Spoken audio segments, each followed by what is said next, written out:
How do you see rap in the UK? Rap is actually very young. I mean, rap is not even up to 60 years. It's not even up to 55 years old. But in terms of the evolution of music Mm. and with different genres, you mentioned or you said at the beginning that rap is the most dominant genre. Do you think that in the UK? Do you think rappers have the same level of respect with other genres? I don't know. I guess it depends also on a generational level. Hmm. But then again, that generation is probably who's contributing towards all the data that we see to say that, oh, this is the most streamed genre of music. Probably because, you know, my generation and maybe younger, maybe a bit older, are the ones who are actually streaming music, whereas maybe older people are still using their physical media that they Yeah. had or whatever else. So I don't know about respected. I think overall, I think there still is this in the UK. There still is this kind of bias against rap music, and I mean, I think it was only a few years ago when they tried to like ban drill music, for example, um, and then people always pick like a poster boy. So whoever's the most popular rapper and who's got the biggest hits that like play in the clubs, they'll just be like, oh, what, like Central C, Mm. and they'll just clown him and use him as the poster boy for this is why this whole genre of music is so like trash, or it's just a bunch of nothing. But it's so varied. All those artists I listed earlier, they're so different from one another. Yeah. You know what I mean? So I think it is much more respected now. When I was at school, listening to rap music was just like you actually just got clowned for it. I Yeah. had a select few friends who were into it. Everyone else, it would just be like, it's trash. I've seen some of those people since, as like we got older, and I've just gone to certain things where it's like, oh, I bumped into people, and it's like that's their music that they listen to, and I'm like, this is crazy.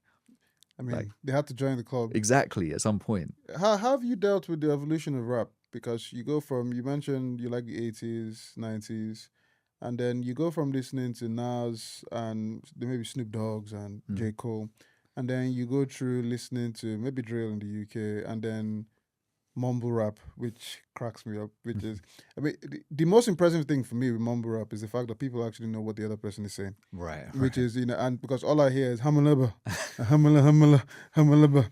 Yeah. How does that evolution help your music? Um, Do you pick and choose how to sound like, what to sound like, what era of music to blend in? How does that help you? I guess, yeah, I guess like, I'm pretty open minded when it comes to the different types of like hip hop music or rap music. So like with the whole mumble rap thing, I didn't really get it, but that's more because it just didn't resonate for me. But if, certain things connect, like the beat's right and the flow's right, I know that they're not trying to be lyrical, and I don't need that all the time as well. Then I'm like, okay, cool. I can vibe with this. And actually, I think like it's almost inevitable that like a genre that's predicated on words and your voice and everything else is gonna try and it keeps reinventing itself, right?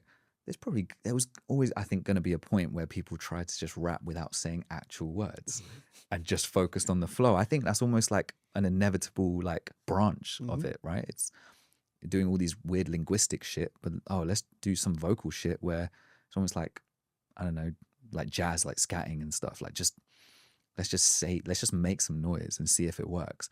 Obviously, I guess it did work for some people. It doesn't really work for me, but you know, actually, funnily enough, I think you can get some really interesting like flow patterns and stuff like that. Like the way you rhyme over the beat when you're not locked into actually having to say and articulate words, and you're just using your voice.